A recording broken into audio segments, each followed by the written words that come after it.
Hello guys, magandang hapon. So andito naman tayo ngayon sa Hong Kong at kasama natin yung kababayan natin na si Gary.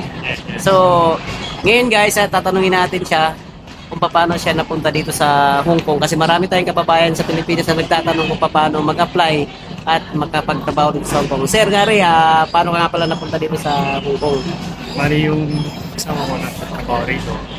So siya yung nagganap sa akin ng employer. Tapos in-interview ako ng employer, ay ng agency. Tapos yun, na-select naman. So yung asawa mo pumunta sa agency at saka Siya nagganap. nag-fill up ka yung Hindi na, paano ba? Yung information mo inam niya doon Sa sa agency. agency. Tapos, anong agency yun, sir? Anong agency? May ano bang agency yun? Kasi marami dito. Legacy. Megasi? Megasi. M-E. Oo. Mega. Tapos yung Ocean. Oh, yun. So, saan makikita ba natin yan sa Facebook? Oo, meron. Sa WhatsApp. Sa ano niya, sa office, sa Mungkok. Sa Mungkok. So, para marami din gusto mag-apply. Sir, paano ba? May direct hire ka? Interview ka lang online? Online. So, So, WhatsApp, tapos sa taas interview, yung agency rito, hanapan ako ng agency sa Pinas para process ng papers. Oo, ayos. Pagdating mo ng trabaho mo, sir, ano ba yung mga trabaho rin dito? Pagdating dito? Domestic pa rin, pero ang trabaho, gardener, tsaka security. Security. Ayos pala yun. So, kasama mo ba yung asawa mo sa bahay? Parang ganyan? Hindi. Hindi sa iba. Ang galing. Ang galing naman. So, yun guys, sa mga gusto mag-apply din at try nyo, kung may kakilala kayo dito. Yes, kahit Or, kakilala lang. o kahit kakilala lang o mayroon kayong mga relatives dito or pwede kayo sa Facebook pala no. Meron sila Facebook natin. Meron, Sina yun. Kung paano napunta dito. Madaming. Marami palang opportunity. So, naswerte pala no.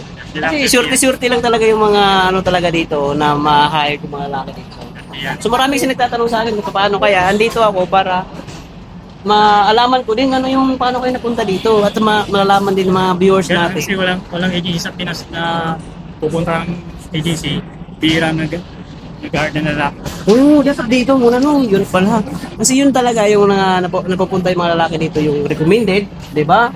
Apply sa agency, punta sa agency yung mga relatives nila. Yun, ganoon din nangyari sa akin, recommended din. So yun, sana may matutunan kayo guys kung paano nga yung way makapunta dito sa Hong Kong yung mga lalaki at yung mga kababayan natin na may asawa dito. Gusto nila matulungan yung kapatid nila at saka mga, yun, kakilala nila. Papuntahin nyo sa agency at mag-fill up sila ng form doon para kung may amo na nag-aanap, di ba? Kung may amo nag-aanap, tulad yung amo mo nag-aanap no, na-interview ko. Direct hire. Ayos, swerte-swerte. Maraming gusto pumunta dito kahit magbayad lang sila para makapunta lang dito. Yan guys, bye-bye. Sir, bye-bye sir. Yan, shout out tayo sa ano ni sir din sa Pilipinas. Sa Yan. Valenzuela, shout out. Bye-bye.